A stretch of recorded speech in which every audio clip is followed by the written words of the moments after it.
Welcome to the Glow of Paris podcast, where each month we learn about one of the 35 Paris bridges that cross the Seine River. Today, we stand before a bridge that has carried more than traffic. It has carried a sad memory and the quiet ache of time, the Pont Mirabeau. At first glance, it seems like a simple steel arch stretching across the Seine between the 15th and the 16th arrondissement. But this bridge, completed in 1896, is a turning point, a moment when Paris stepped boldly into the age of modern engineering. And yet its true fame comes not from steel, nor from sculpture, nor from the architects who built it, but from a poet who stood upon it. The Pont Mirabeau was conceived at the end of the 19th century, a time when Paris was changing fast. On January 12, 1893, President Sadi Carnot authorized a new bridge to link the growing districts near Rue Mirabeau and Rue de la Convention. The bridge was designed by Paul Rabel, Jean Rissol, and Amédée Albi. What they created was a modern, elegant, and technically daring steel arch bridge 300 feet long. It was supported by two smaller side arches designed to stay low in the cityscape, but at the same time leaving room for river traffic below. That balance between grace and function is part of what makes the Pont Mirabeau so memorable. And then there are the sculptures found on the four corners of the bridge. They are shaped like the prows and sterns of a ship. Sculptor Jean Antoine Injalbert placed four bronze sculpted symbols on the four corners. The symbols are navigation, abundance, commerce, and the city of Paris. They are not just ornaments, they turn the bridge into a kind of civic vessel, a reminder of Paris's identity as a city built by water, trade, and movement. The symbolism is elegant. One pier speaks of civic life and river passage, the other of prosperity and exchange. Together, the four figures make the bridge feel alive. They seem to ride the current rather than standing against it. That sense of motion is crucial. The metal bridge is fixed, but the sculptures suggest flow. Yet the very name of the bridge carries a ghost of a different kind of movement, the French Revolution. The bridge was named because of the nearby Rue Mirabeau, which honored Honoré Gabriel Riquetti, the Count of Mirabeau.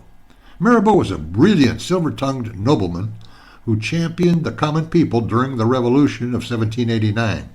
He was so revered that when he died in 1791, the city transformed the church of Sainte Geneviève into the Pantheon, specifically to hold his remains, thereby making him the very first French hero buried there. But his glory was short-lived. A year later, a secret iron cabinet was discovered in the royal palace. It contained letters that proved Mirabeau had been secretly advising and taking money from King Louis XVI. The new revolutionary government was furious. In 1793, they stripped him of his hero status, dragged his remains out of the Pantheon, and tossed them into a common burial plot. He holds the ultimate ironic distinction of being the first person buried in the Pantheon and the first person ever kicked out of it. But for most people, the bridge's lasting fame comes from one poem. In 1912, the poet Guillaume Apollinaire was nursing a broken heart. His intense, painful affair with the painter Marie Laurencin had come to an end. He had walked across the Pont Mirabeau every day to visit her, and those walks became the catalyst for his most famous poem, simply titled The Pont Mirabeau.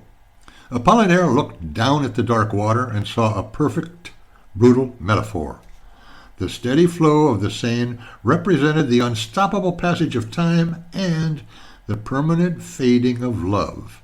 He wrote the haunting, legendary lines, Sous le Pont Mirabeau coule la Seine et nos amours. Under the Pont Mirabeau flows the Seine and our loves. His famous recurring refrain, Vient la nuit, son l'heure, les jours s'en vont, je demeure. Let the night come, Let the hours strike, the days go by, I remain.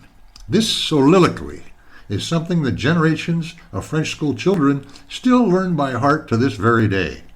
That is the genius of the Pont Mirabeau. It is a work of civil engineering that became a work of art in the public imagination.